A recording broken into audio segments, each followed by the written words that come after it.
C'est la coutume populaire, dès que l'automne est de retour, de fêter chez nous la lumière, en septembre au déclin du jour.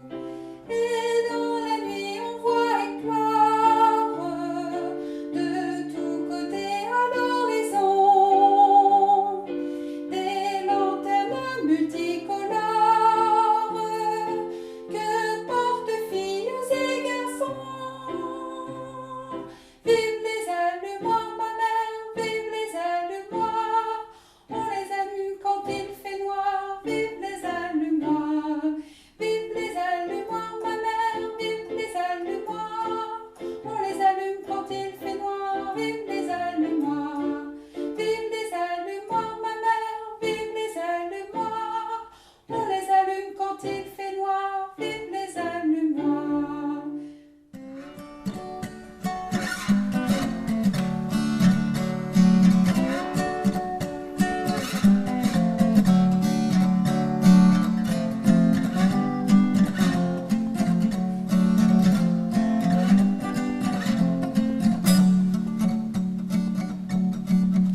Cette histoire, elle s'est déroulée alors qu'il n'y avait rien. En ce temps-là, la terre était plongée dans la nuit.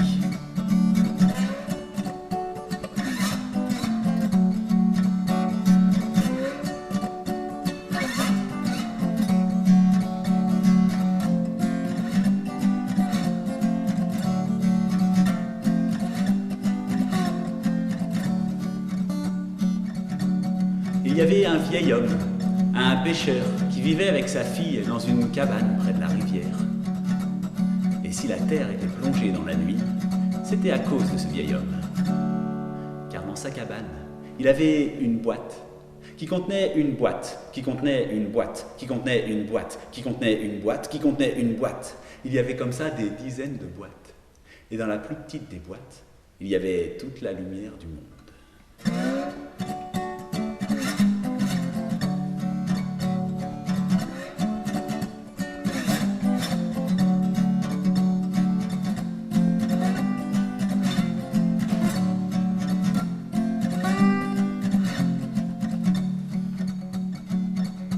En ce temps-là, vivait Grand Corbeau, le créateur de toutes choses. Et Grand Corbeau, il n'en pouvait plus de la nuit, car à chaque fois qu'il décollait, à chaque fois qu'il s'envolait, flap, flap, flap, flap, pouf, flap, flap, flap, pouf, il se cognait contre les troncs, les montagnes ou les falaises. Ce jour-là, de tronc en tronc, de montagne en montagne et de falaise en falaise, Grand Corbeau est arrivé près de la cabane du pêcheur. Quand il s'est approché, il a entendu un murmure qui disait « J'ai une boîte. Dans cette boîte, il y a une boîte, dans laquelle il y a une boîte et une boîte et une boîte et une boîte et une boîte. Et dans la plus petite de mes boîtes, j'ai toute la lumière du monde. Mais je ne la donnerai à personne, car je ne veux pas savoir. Je ne veux pas savoir si ma fille est belle ou si ma fille est laide. Si ma fille est laide ou si elle est belle. » Quand il a entendu ça, Grand Corbeau, il n'a plus qu'une seule idée en tête. Rentrer dans la cabane, trouver la boîte et voler la lumière du monde. Il a commencé par faire le tour de la cabane. Il a cherché une porte ou une fenêtre, mais il n'y en avait pas. Pourtant, de temps en temps, il entendait la jeune fille ou le vieil homme qui sortait de la maison par une porte pour aller chercher de l'eau à la rivière. Mais à chaque fois que cela se produisait, c'était de l'autre côté de la cabane par rapport à lui. Et le temps qu'il fasse le tour, eh bien, la porte avait disparu.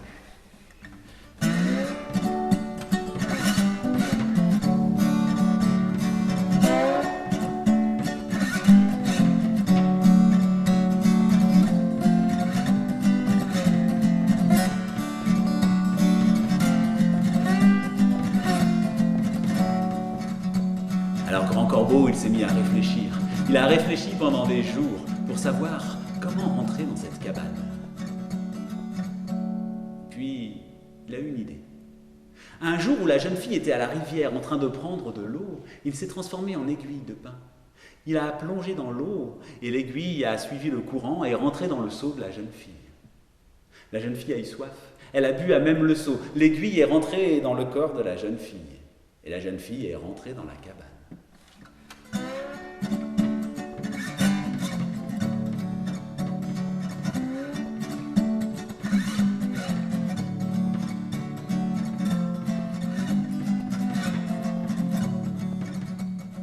La jeune fille, elle n'a pas compris ce qui lui arrivait. Elle a senti son corps se transformer, son ventre s'arrondir. Le vieil homme, lui, il n'a rien vu, à cause de la nuit. Et puis, au bout de quelques mois, un enfant est sorti du corps de la jeune fille. Un enfant mi-homme, mi-corbeau. Après quelques jours, le vieil homme s'est rendu compte d'une nouvelle présence dans la cabane. Il ne voyait pas l'enfant, bien sûr, mais il le sentait, l'entendait. Il entendait sa voix parfois douce et mélodieuse. Il entendait ses pleurs et ses cris qui ressemblaient à ceux d'un corbeau. Le vieil homme et l'enfant se sont amadoués. Ils ont joué ensemble, ou ils ont chanté. Le vieil homme racontait des histoires. Et l'enfant corbeau, lui, cherchait dans la cabane la boîte dans laquelle il y avait une boîte, dans laquelle il y avait une boîte, dans laquelle il y avait une boîte, dans laquelle il y avait toute la lumière du monde. Un jour, il a trouvé la boîte. Il a commencé à l'ouvrir. Dans la boîte, il a vu la boîte. Il a ouvert la deuxième boîte, puis la troisième, et il a entendu le grand-père qui disait « Jamais, jamais tu ne dois toucher à cette boîte !»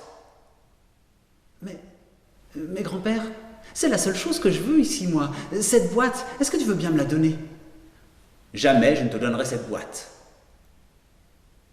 À partir de ce jour-là, tous les jours, l'enfant a demandé à son grand-père d'avoir la boîte. Il lui demandait parfois avec sa voix douce et mélodieuse. Il lui demandait parfois en criant et en pleurant.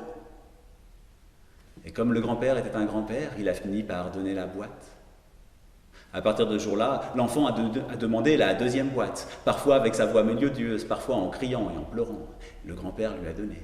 Et ainsi de suite pour la troisième, la quatrième, la cinquième et toutes les boîtes, jusqu'à la plus petite. Quand il ne restait plus que cette boîte, on voyait à travers elle quelques rayons de lumière qui sortaient. Alors l'enfant a dit « Grand-père, grand-père, c'est la lumière que je veux maintenant. Je veux pouvoir jouer avec elle. Jamais, jamais je ne donnerai la lumière. Mais grand-père, jamais. »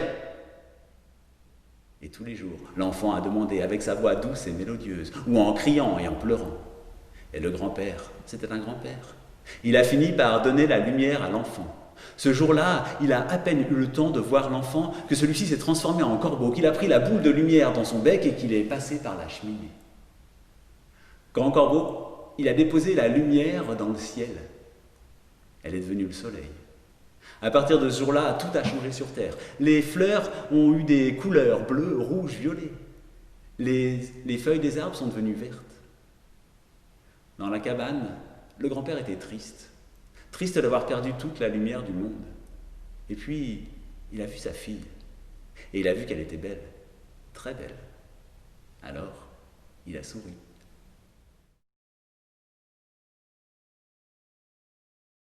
Nasreddin. Nasreddin, c'est un fou sage. On ne sait pas trop s'il est fou ou s'il est sage. Ce jour-là, il était comme à son habitude dans son village, dans son hamac, en train de se reposer, quand un homme et une femme du village sont approchés. Ils ont dit « Nasreddin, Nasreddin, on a besoin de toi. Écoute, avec ma femme, on n'a pas dormi de la nuit parce que elle est persuadée que le plus important, c'est le soleil, alors que moi, je le sais, le plus important, c'est la lune. On s'est dit que toi, Nasreddin, tu pourrais nous dire. » Nasreddin, il a bâillé, il a soupiré, il s'est assis dans son hamac et il a regardé l'homme et la femme et il leur a dit « C'est pourtant simple, c'est la lune la plus importante. Évidemment, elle éclaire la nuit. Alors que cet idiot de soleil, il éclaire le jour, quand il y a déjà de la lumière. » C'est la coutume populaire